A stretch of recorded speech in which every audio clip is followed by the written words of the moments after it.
এই তো আমার ফ্লাওয়ার এখন একদম রেডি। এখন ফ্লাওয়ারের মাঝখানে যে পাফটা থাকবে সেটা বানাবো। তার জন্য আমি সেম হুক নিয়েছি আর মেরুন কালারের উল নিলাম। এখানে আমি হচ্ছে স্লিপ নট বানাবো, আর এটা বানানো খুবই ইজি। আমি যেভাবে বানাচ্ছি সেভাবে করে নিবে। তারপর এই স্লিপ নটের মধ্যে আমি হচ্ছে 4টা চেইন স্টিচ নিব।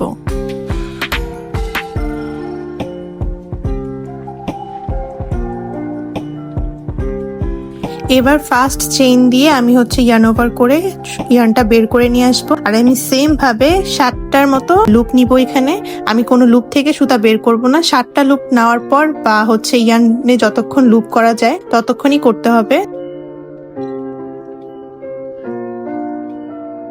আমার লুপ এখানে হয়ে গিয়েছে। এখন আমি লাস্ট লুপটা ছেড়ে ইয়ার্নটা বের করে নিয়ে আসবো। তারপর এটা ক্লোজ করার জন্য এই 2 লুপসের ভেতর থেকে ইয়ার্নটা বের করে নিব।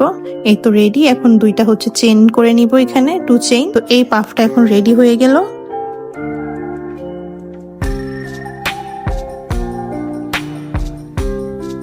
তো এই তো এখন জাস্ট পাফটা ফ্লাওয়ারের মাঝে সেট করব। এই জন্য ফ্লাওয়ারের মাঝে ফাঁকে ফাঁকে যে স্টিচ গুলো থাকবে সে ফাঁকা থেকে আমি আমার হচ্ছে এই পাফের যে সুতাটা বা ইয়ার্নটা থাকবে সেটা বের করে 2টা ইয়ার্ন একসাথে বেঁধে দিব। তাহলে আর কি ফ্লাওয়ারটা রেডি হয়ে যাবে।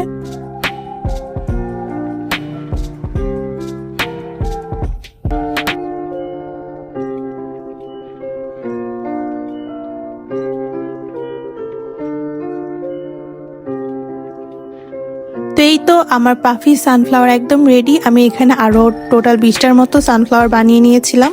আমার এই মিররের বানানোর জন্য টোটাল 20টা সানফ্লাওয়ার প্রয়োজন ছিল, তো আমি 20টাই বানিয়ে নিয়েছি। আর এখানে এখন মিরর থেকে যেই অ্যাক্সেসরিজ ছিল মিররের সেগুলো খুলে খুলে নিচ্ছি। খুব সাবধানে খুলবো যেন মিররে কোনো স্ক্র্যাচ বা মিররে কোনো দাগ না পড়ে। তো তারপর মিররটাকে খুব ভালো করে ক্লিন করে নিব, না হলে গ্লু ভালো মতো লাগবে না।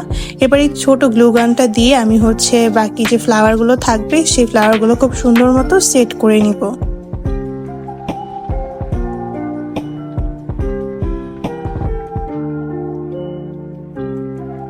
সো ফাইনালি আমার এই সুন্দর মিররটা রেডি হয়ে গিয়েছে। আমার এই বিয়ের মিররটাকে আমি সানফ্লাওয়ার মিররে করলাম।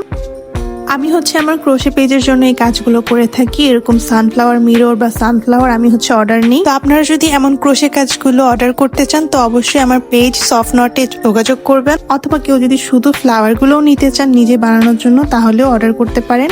আর এরকম ভিডিও আরো চাইলে অবশ্যই জানাবেন, আমি হচ্ছে অবশ্যই মেক করা ট্রাই করব। আর আজকে এই পর্যন্তই। আল্লাহ হাফিজ।